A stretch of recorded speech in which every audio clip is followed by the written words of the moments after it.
मंडळी नमस्कार, मी चंद्रकांत सूर्यवंशी आणि तुम्ही पाहताय ते जनमंतक मराठी। सध्या महाराष्ट्रामध्ये अतिशय एक गंभीर प्रकार घडला। अनुष्का पाटोळे आणि हे नवोदय विद्यालयामध्ये शिकणारी मुलगी होती, केंद्राची संस्था होती आणि या केंद्राच्या नाही सर विषयालाच बोलतोय सर, महत्त्वाचे विषय आहे। तर केंद्राची संस्था होती, आपण भेट दिलात आणि आता काय कुटुंबाशी चर्चा केली, काय एकंदरीत चर्चा झाली? आता जी अनुष्का पाटोळे ही जी नवोदय विद्यालयामध्ये शिकणारी मुलगी होती 6वीमध्ये, तर तिच्या आईने सगळी माहिती मला दिलेली आहे। काल रात्री पोलिसांच्या सोबतही एस पी सोबत माझी अर्धा चर्चा झालेली होती आणि या कुटुंबाला न्याय मिळवून देण्यासाठी मी इथं आलेलो आहे। एकतर अनुष्का पाटोळे अत्यंत हुशार मुलगी होती, तिला संविधानामधल्या अनेक गोष्टी तिला माहिती होत्या, महात्मा ज्योतिबा फुलेंच्याबद्दल तिला माहिती होती आणि अत्यंत हुशार मुलांनाच त्या ठिकाणी प्रवेश मिळतो।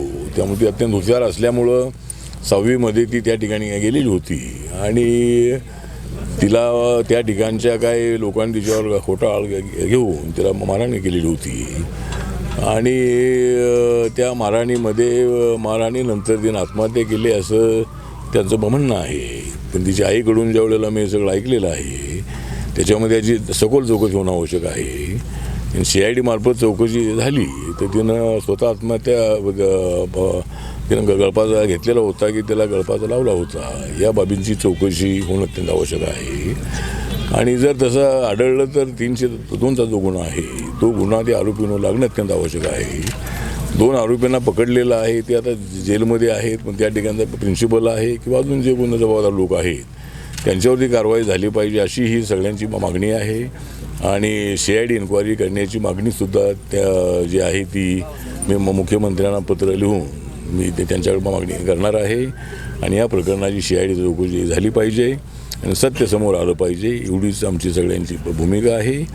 आणि नवोदय विद्यालय केंद्र सरकारचं असल्यामुळं हे जे HRD मिनिस्टर आपले धर्मेंद्र प्रधान आहेत त्यांना मी निवेदन देणार आहे आणि अशा या लातूर जिल्ह्यामधल्या या शाळेमध्ये असा प्रकार घडलेला याची माहिती मी त्यांना देणार आहे आणि या कुटुंबाला न्याय मिळाला पाहिजे अशा पद्धतीची आपली भूमिका आहे। एक तर मुख्यमंत्री फंडातून काही रक्कम यांना मिळते का त्यासाठी मी प्रयत्न करणार आहे।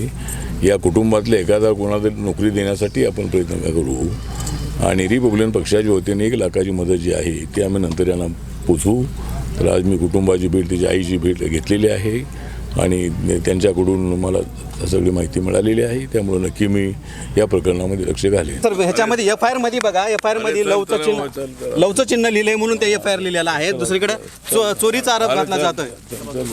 सर याच्यावर काय आपण बोलणार नाहीत का? याच्यावरती चोरीचा आरोप घातला जातोय, चोरीचा FIR मध्ये लवचं चिन्ह बाथरूम मध्ये लिहिले असं FIR मध्ये नमूद केलंय त्यांनी। प्रशासन FIR मध्ये नमूद केलेलं आहे म्हणजे त्या ठिकाणी का मारहाण करण्यात आली, तर काही चोरी गेली तिच्यावर आळ घेण्यात आला आणि तिला मोठी मारहाण करण्यात आलेली होती, परंतु तिनं चोरी केलेली नव्हती म्हणूनच तिनं स्वतःवर जो अन्याय झालेला आहे त्या अन्यायाच्या संबंधामध्ये ती एकदम अस्वस्थ होती आणि त्यामुळं मला वाटतं की तिच्यावरचा चोरीचा आरोप अत्यंत चुकीचा होता आणि त्या आरोपातून तिला मोठी मारहाण करण्यात आली। जिल्हाधिकाऱ्यांना लांब ठेवणार का तपासापासून?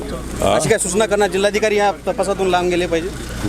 जिल्हाधिकारी अध्यक्ष आहेत या संस्थेचे, जिल्हाधिकारी या संस्थेचे अध्यक्ष आहेत, त्यांना तपासापासून दूर ठेवणार कुटुंबाचा आरोप आहे सर त्यांचा। जिल्हाधिकाऱ्यांचा काही त्याचा मला वाटतं संबंध येणार नाही, पण ते त्या ठिकाणचे जे प्रिन्सिपल आहेत, अजून काही जे अधिकारी आहेत त्यांना याच्यामध्ये घेतलं पाहिजे अशी आपली सूचना आहे।